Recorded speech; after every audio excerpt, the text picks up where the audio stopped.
Perkenalkan, saya Muhammad Alfian Suherli, mahasiswa dari program studi kehutanan Universitas Gadjah Mada. Pada kesempatan ini, saya ingin berbagi hasil penelitian yang saya lakukan, berjudul Pengaruh Varietas dan Fase Perkembangan Tanaman Sorghum Manis terhadap kualitas nira di kawasan hutan rakyat Gunung Kidul. Mengapa topik ini penting bagi kehutanan? Karena penelitian ini berbicara langsung tentang agroforestry, yaitu sebuah pendekatan integratif yang memadukan antara pengelolaan hutan dan pertanian di lahan masyarakat. Di kawasan hutan rakyat Gunung Kidul, agroforestry telah menjadi praktik penting yang memungkinkan petani menanam tanaman semusim bernilai ekonomi tanpa harus mengorbankan fungsi ekologis hutan. Salah satu tanaman potensial itu adalah sorghum manis. Kenapa sorghum? Sorghum manis merupakan komoditas yang tengah naik daun. Selain mampu tumbuh di lahan kering, sorghum juga punya nilai tambah, yaitu menghasilkan nira yang bisa diolah menjadi bioetanol dan pemanis alami. Namun, belum banyak penelitian yang mengkaji bagaimana varietas dan fase pertumbuhan tanaman ini memengaruhi kualitas nira, khususnya di lahan agroforestry seperti hutan rakyat Gunung Kidul. Apa sih yang diteliti?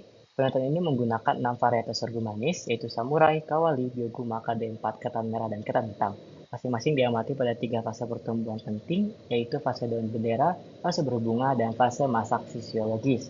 Tujuan utamanya adalah untuk mengetahui bagaimana berbagai varietas dan fase perkembangan tanaman memengaruhi 5 parameter utama kualitas nira, yaitu kadar gula atau Brix, pH, densitas, kadar air, dan rendah nira. Lalu bagaimana penelitian ini dilakukan? Penelitian ini menggunakan rancangan acak langkah faktorial dengan 3 ulangan. Setiap batang sorghum manis diperas pada fase yang berbeda lalu diukur niranya dengan berbagai alat, yaitu refraktometer, pH meter, fitnometer, timbangan hingga oven. Selanjutnya data dianalisis menggunakan ANOVA 2 arah, uji lanjut Tukey HSD, dan korelasi persen.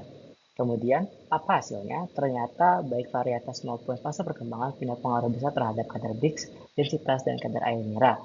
Menariknya, kadar pH hanya dipengaruhi oleh varietas, sementara itu rendemen menunjukkan hasil yang tidak berbeda signifikan.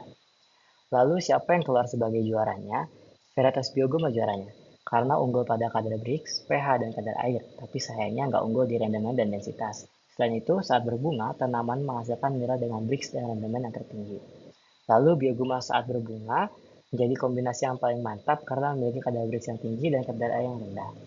Hasil ini menegaskan bahwa pemilihan varietas yang tepat dan penentuan waktu panen yang optimal sangat penting untuk mendapatkan nilai sorghum berkualitas tinggi, khususnya jika ingin dikembangkan sebagai bahan baku bioenergi atau pemanis alami di kawasan hutan rakyat Gunung Kidul. Jadi dari sorghum manis ini kita belajar, selain manis dirasa, jangan lupa manis di waktu panennya ya.